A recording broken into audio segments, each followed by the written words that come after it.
The marketplace was hot and dusty. Ravi, a young man with a tired but hopeful face, wiped the sweat from his brow as he served another cup of tea. Then he saw him, an old man, frail and thin, his clothes worn and dusty. The man looked longingly at the steaming kettle. Without a second thought, Ravi poured a fresh cup and handed it to him. "Here, uncle," he said softly. "No charge." A few men from the neighboring stalls saw this. They began to laugh. "There he goes again, the saint of the slums," one of them camel mocked. "Feed yourself first, you fool. You can barely afford your own rent," the crowd chuckled. Ravi simply smiled, a small, sad smile that hid the sting of their words. The old man took the cup, his wrinkled hands trembling slightly. He drank slowly, his eyes locked on Ravi's. When he was done, he leaned close. His voice was a dry whisper, but the words were clear. "Kind hearts never go hungry," he said. He placed the empty cup on the counter, turned and melted into the bustling crowd, disappearing completely before Ravi could even blink. The next morning, Ravi arrived early to prepare his tea. The memory of the mockery still lingered, a dull ache in his chest. As he set out his cups, he saw something glint in the first light of dawn. There, on the wooden counter of his stall, were 3 coins. They were unlike any coins he had ever seen, shiny, almost new, and made of a bright, silvery metal. He knew he hadn't earned them yesterday. Business had been slow. He picked them up, confused. His eyes scanned the marketplace, still quiet and half asleep. And then he saw him.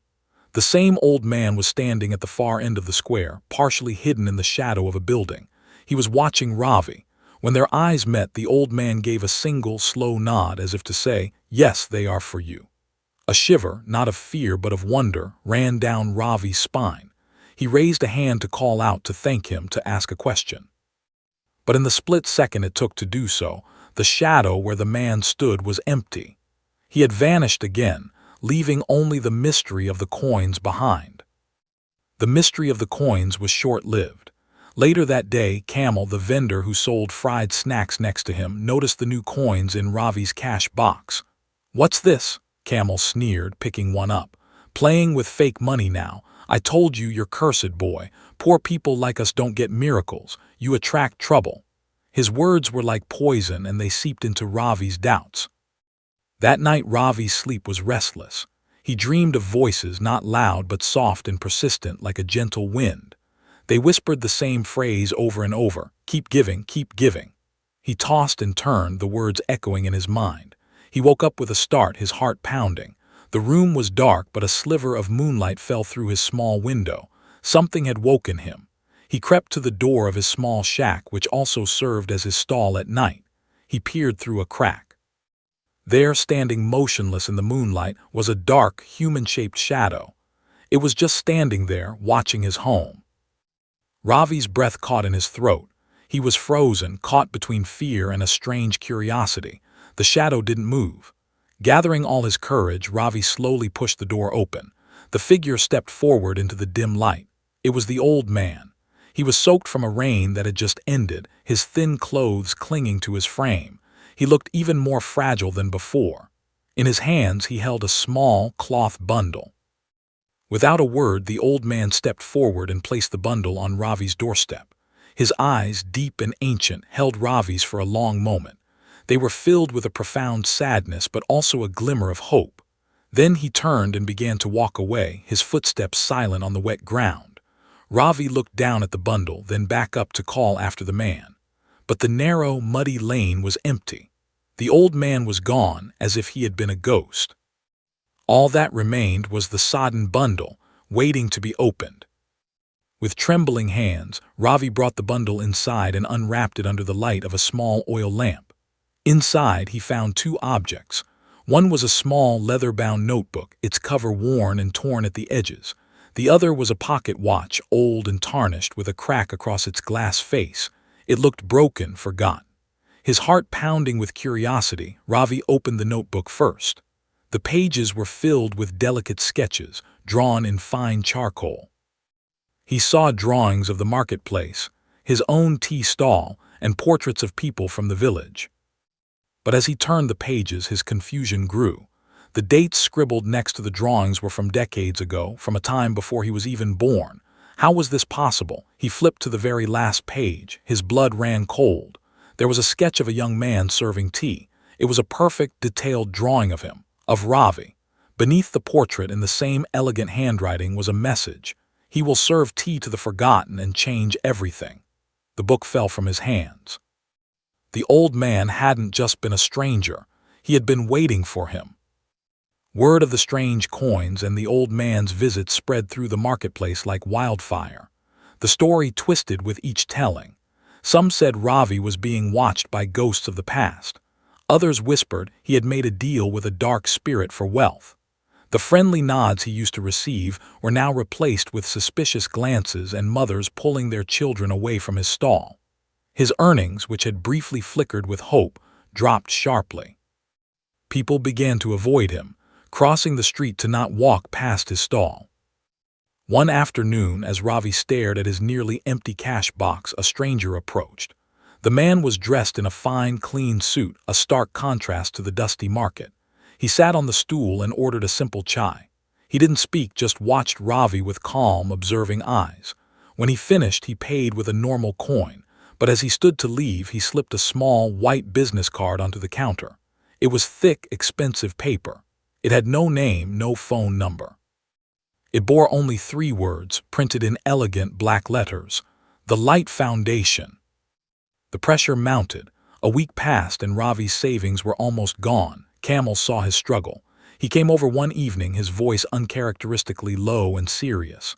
"Look, Ravi," he said, "this is not working. You're a good boy, but this place is cursed for you. I'll give you a good price for this stall. Take the money, go to the city, and start fresh." He offered a stack of cash. It was more money than Ravi had seen in a year. It was a way out, a solution to all his problems. Ravi's hand almost reached for the money. The temptation was a physical ache. Just as his fingers were about to touch the notes, a familiar voice spoke from the alley beside them. "If you sell kindness, you'll lose more than your stall." The old man stood there, his gaze intense. He wasn't looking at Ravi, but at the money in Camel's hand. Then he turned and disappeared into the alley. Camel's face turned red with anger. He snatched the money back. "Fine, stay with your ghosts and your madness," he spat. "You'll regret this. You'll be begging on the streets by next month." He stormed off, leaving Ravi alone with a heart torn in two. 2 nights later, a violent storm descended upon the town. The wind howled, tearing at the tarpaulin roofs of the market. Rain fell in thick, blinding sheets. Ravi, hearing the cries of people caught outside, didn't hesitate. He threw open the shutters of his small stall and called out into the chaos. "In here, come in here." He ushered in drenched families, shivering street children, and elderly beggars with nowhere to go. He stoked his small stove, not to earn money, but to boil water. He gave away all his tea and the few blankets he owned. By morning, the storm had passed. The market was a wreck of fallen poles and shredded canvas. Ravi's own stall was half destroyed, his awning torn away. He looked at the damage, a heavy feeling in his stomach. It would cost him everything to repair it. But as he sifted through the wet debris, his hand brushed against something solid on his counter. It was a small wooden token. He picked it up. Carved into its surface were 2 letters. Aleph. It was a message. The foundation was still watching. In the days that followed, as Ravi tried to piece his stall back together with scraps, he kept looking for the old man. He asked the beggars he had sheltered, "Have you seen him?" An old man, thin, with wise eyes. They all shook their heads. No one had seen him. The stranger in the suit did not return. The old man had vanished completely, as if the storm had washed him away. A deep loneliness settled over Ravi. Had it all been a dream, a cruel joke? That night, exhausted and disheartened, he was about to blow out his lamp when he heard a sound. Tick, tock. It was soft but clear in the silence. His eyes darted to the cloth bundle. He walked over and unwrapped it, revealing the broken pocket watch. The cracked face was dark, but as he held it, he felt a faint vibration. Tick, tock. The sound was coming from inside. The watch, broken and forgotten for who knows how long, had suddenly started ticking on its own. The steady, mysterious ticking of the watch filled Ravi with a new, urgent energy. This was a sign. It had to be. He picked up the old, broken timepiece, his fingers searching for a latch or a seam. He found a tiny, almost invisible button on the side. He pressed it. With a soft asterisk click, the back panel of the watch sprang open. Inside, where the gears should have been, there was no mechanism. Instead, nestled in the hollow space, was a tightly rolled-up strip of thin paper. His heart hammering against his ribs, he carefully pulled it out and unrolled it. The handwriting was the same as in the notebook, elegant and precise. It read, "If you've given without expecting, you're ready for what's next." Below the words was not an address but a series of numbers separated by commas. He recognized it as a set of map coordinates, and next to the coordinates a name, a city hundreds of miles away. The message was clear. His journey was not over, it was just beginning. Ravi stared at the slip of paper. The coordinates felt like a key, but to what? He looked around his damaged stall at the broken roof and the few salvaged cups. Staying meant a slow, certain end. Following the mystery meant risking everything on a stranger's word. For 3 days he wrestled with the decision. He saw Camel's smug face, heard the whispers of the market. They thought he was a fool, but the old man's eyes had held a truth he couldn't ignore. The pocket watch, still ticking faithfully in his palm, felt like a heartbeat urging him forward. He made his choice. He sold his remaining stock and the usable parts of his stall to a scrap dealer. The money was barely enough for a one-way train ticket. He kept only his small, cherished teapot, the notebook, and the watch. On the morning of the 4th day, as the sun began to paint the sky, he stood at the small town station, a single bag on his shoulder. He took one last look at his home. As the train pulled in, he saw a figure standing on the platform's far end. It was Camel. He wasn't smiling or mocking. He was just watching, his expression unreadable, as Ravi stepped onto the train and into the unknown. The city was a shock to Ravi's senses. It was a roaring ocean of noise, traffic, and rushing people who looked straight ahead, never stopping. The bright lights and towering buildings made him feel small and invisible. Using a map at the station, he painstakingly found his way to the coordinates. They led him away from the glittering centers, into a quieter, older part of the city. The building he finally stood before was not a shining office. It was a decrepit, 3-story structure, its paint peeling. But above the heavy wooden door, carved into the stone and almost worn away, was a single word: light. His hand trembled as he reached for the tarnished brass knocker. Before he could touch it, the heavy door creaked open on its own, revealing a dark hallway. A woman's voice, calm and clear, echoed from the shadows within. "You're later than we expected, Ravi." The use of his name sent a jolt through him. He stepped inside, the door swinging shut behind him, sealing him in the silent, waiting building. The woman who emerged from the shadows was elegant and ageless, her eyes holding the same deep knowing as the old man's. She led him to a simple room with only 2 chairs. "My name is Anya," she said. "I am a gatekeeper." She didn't ask why he was there. Instead, she asked him questions that went straight to his soul. What is kindness that expects no reward? Is honesty easy when no one is watching? What have you truly lost, and what have you truly gained? Ravi answered from his heart, speaking of his parents, his stall, the storm, and the tea he gave freely. Anya listened, her face giving nothing away. When he finished, she stood. "Your heart speaks the truth," she said, "but truth alone is not enough. Courage is the vessel that carries it." She walked to a curtain and pulled it aside, revealing a heavy, ornate door. "One final test remains," she said, her hand resting on the doorknob. "Beyond this door, your path will be decided." Anya opened the door. Inside was a small table. On it sat a thick leather bag. She untied it and gold coins spilled out, glittering in the dim light. "This is the test," Anya said. "You may take this bag. It is enough to set you up for life, to rebuild your stall 10 times over. You may walk out that front door and we will never trouble you again." Ravi's eyes widened. It was more money than he had ever dreamed of. "Or," Anya continued, pointing to a side window, "you may use it to buy food for the crowd of hungry people gathered outside this building. The choice is yours, and yours alone." Ravi looked at the gold. He thought of his broken stall, his dream of a better life. Then he looked out the window at the thin, tired faces of the men, women, and children waiting for a miracle. He didn't hesitate. He tied the bag shut, hoisted it onto his shoulder, and walked straight out the front door. He didn't look back at Anya or the gold. He went to the nearest food vendors and bought everything he could, handing out bread and fruit until the bag was empty and the crowd was fed.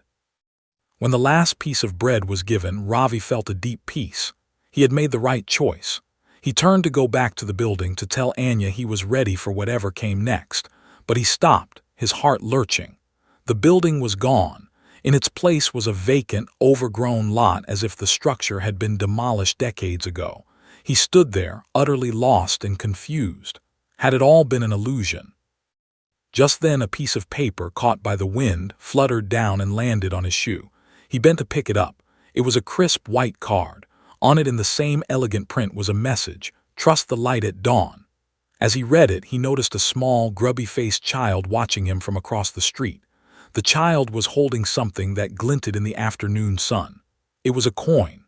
A shiny, silvery coin, identical to the ones the old man had left on his stall. The child walked up to him, held out the coin, and spoke in a clear, quiet voice. "He told me to give this to you when you were ready." The child placed the cool, metallic coin in Ravi's palm and then darted away, disappearing into the bustling crowd. Ravi stared at the token.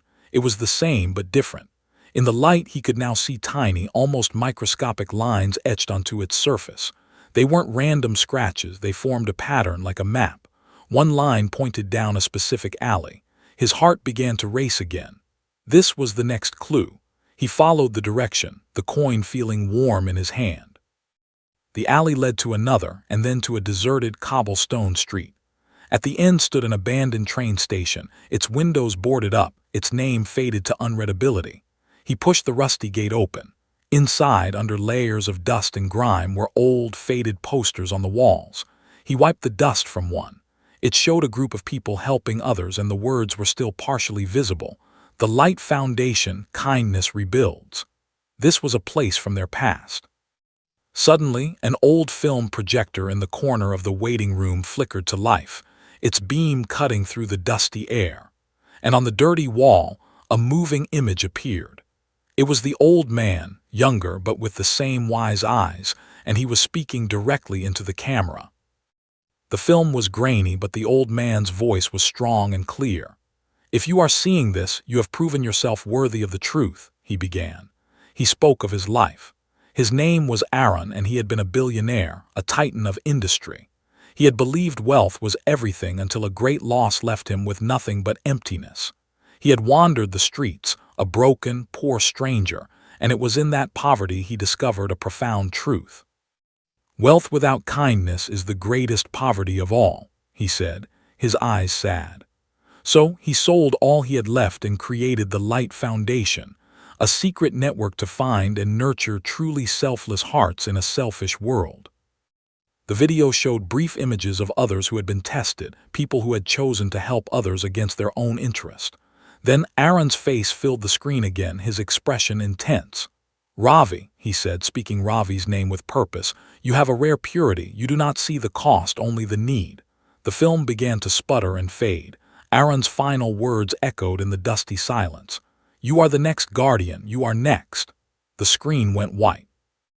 As the last word faded, a figure stepped out from behind the old projector. It was an attendant, a quiet, elderly man dressed in simple, neat clothes. He held a single, cream-colored envelope. He bowed slightly and offered it to Ravi. "For you," the man said, his voice soft. "The final step." Ravi took the envelope. It was heavy, expensive paper. He broke the wax seal and pulled out a card. On it was a street address. And below it, a handwritten message in the same ink from the watch. "Your gift waits where your story began." His mind raced. Where his story began, his parents' home. No, his journey with the foundation began at his stall, the marketplace. He was being called back home. The attendant gestured toward the station's exit, where a simple black car now waited, its engine purring softly. The journey was coming full circle. He was going back, but he was not the same person who had left. The car ride felt like a dream. When he arrived back in his hometown, he walked to the marketplace, his teapot and notebook in his bag. But he stopped, stunned. The market was transformed. It was no longer a dusty, chaotic place. It was clean, organized, and bustling with a new, positive energy.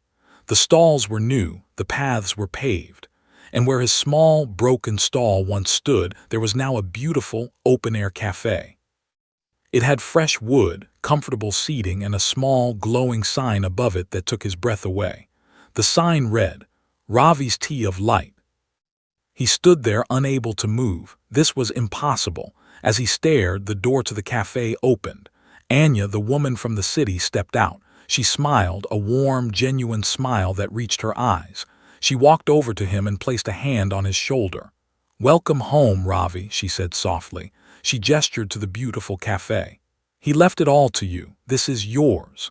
The scale of the gift was overwhelming. Inside the clean, airy cafe, Anya explained everything. Arun Dev was the founder. After he lost his family, he dedicated his life and his entire fortune to this mission. He traveled as a poor man, testing people's hearts. You were his final and, in his words, his most important find. She handed Ravi a framed photograph. It was of the old man, Arun, standing proudly in front of a much smaller version of the tea stall, years ago. He believed kindness was the most powerful currency on earth, and you, Ravi, are its most honest trader. Ravi's eyes filled with tears as he understood the depth of the old man's mission, but Anya's expression grew serious. "Your true purpose starts now, Ravi. This cafe is not a reward. It is a tool. It is the first of many." She looked toward the entrance. "And your first duty as the new guardian is already here." She nodded toward the door.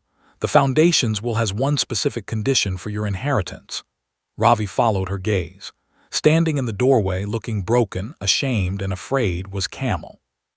Camel stood frozen in the doorway of the beautiful cafe that had once been his rival's broken stall. His eyes were wide with disbelief and shame. He could not meet Ravi's gaze. Anya's voice was gentle but firm. "The condition of the Foundation's will is clear," she said to Ravi. "The first person you must officially serve in this new place is the one who mocked your kindness. You must offer him not just tea, but grace." Ravi's heart hammered in his chest. He looked at Camel, remembering every cruel taunt, every attempt to break his spirit. The old anger flickered, but then he remembered Arun's eyes and the lesson of every test. Kindness wasn't kindness if it was easy. He took a deep breath. He walked behind the new, polished counter and prepared a fresh cup of tea, just as he had done 1,000 times before. He carried it over to where Camel stood, head bowed. "Camel Jai," Ravi said, his voice steady and warm. He held out the steaming cup. "No debt between us, only light."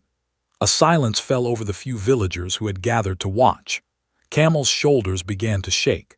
He took the cup with trembling hands, and a single tear fell into the tea. The crowd, seeing this powerful act of forgiveness, was moved. Some began to cry softly. Anya watched, a look of deep approval on her face. She then nodded. "Now," she whispered to Ravi, "you are ready. Open the final letter."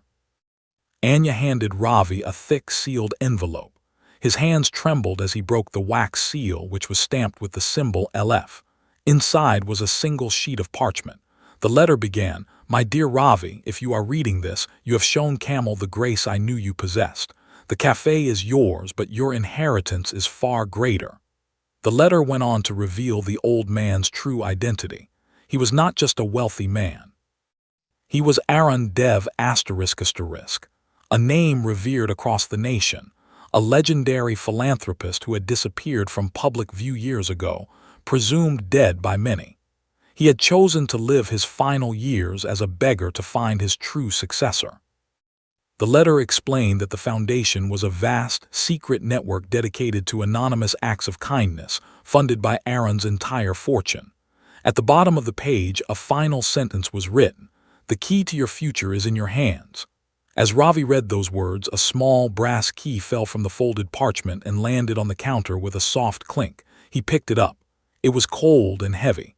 A small tag was attached to it. The tag read, "To your future." Ravi held the key, looking around the cafe. What did it open? Anya gestured toward the back wall, which was lined with shelves holding tea canisters. "Look closer," she said. Ravi walked over and noticed one canister, labeled Light Blend, was fixed in place. He tried to turn it, and with a soft click, the entire section of shelving swung inward, revealing a hidden door. His heart pounding, Ravi inserted the key into the lock on the door. It turned smoothly. He pushed the door open. The room behind was not small. It was a massive, modern hall, hidden behind the simple cafe walls. The space was filled with rows of computers, world maps lit up on screens, and organized shelves stocked with supplies for disaster relief. In the center was a large table with detailed plans for building schools and medical clinics. This was the nerve center of the Light Foundation. It wasn't just an idea, it was a fully operational organization. A projector in the center of the room flickered on automatically, and Aaron's face appeared once more, smiling kindly. His final message began to play. The world needs more hearts like yours, Ravi. Now it is your light to share. The projection of Aaron continued. This foundation is not a monument to me, Ravi. It is a tool for you and for those who will come after you. Use it to light the darkness where you find it. The resources here are yours to command. The network of people who you will come to know are yours to lead. Do not seek fame, seek impact. The video showed blueprints for water purification systems in dry villages, designs for mobile medical clinics, and plans for educational centers in slums. The scale was global. Ravi realized his little tea stall had been the first test in a mission to change the world. As the projection faded, Ravi looked at Anya. She smiled. I was Aaron's first find 20 years ago, she said. I have been the caretaker waiting for the true heir, that is you. She handed him a simple silver ring. Wear this. Others who serve the light will know you by it. Your training begins now. The first project is waiting for your approval. Ravi put on the ring. He was no longer a poor tea seller. He was a guardian of hope. Years later, Ravi stood in the same cafe, now a bustling hub of community activity. He had built new stalls for other vendors, including a prosperous one for a grateful camel. A little girl, her clothes worn but clean, approached the counter. She pointed to the sign that said, "Free tea for those in need." "Why?" she asked simply. "Why do you always give more than you get?" Ravi smiled. He looked over at the framed photograph on the wall, a picture of a kind-eyed old beggar with a profound secret. He poured the girl a cup of tea and added an extra spoonful of sugar. "Because, little one," he said, his voice filled with a peace he had never known as a young man, "kindness never leaves you empty. It only waits to return." He handed her the cup, and in her bright, grateful eyes he saw the future of the light, ready to shine. The story you have just heard is one I heard long ago. I'm telling you to wake your minds to kindness, fairness, and how we should treat those with less than us. If you were Ravi, what would you have done? Would you have taken the gold, or would you have fed the hungry? I want to know your opinion, because every story is like a candle that can light the path for someone else. God bless you, and may courage guide your hands. Meanwhile, on the final screen, I am leaving you with one of the channel's most beloved folktales. I am sure it will surprise you. Thank you for staying with me until this moment.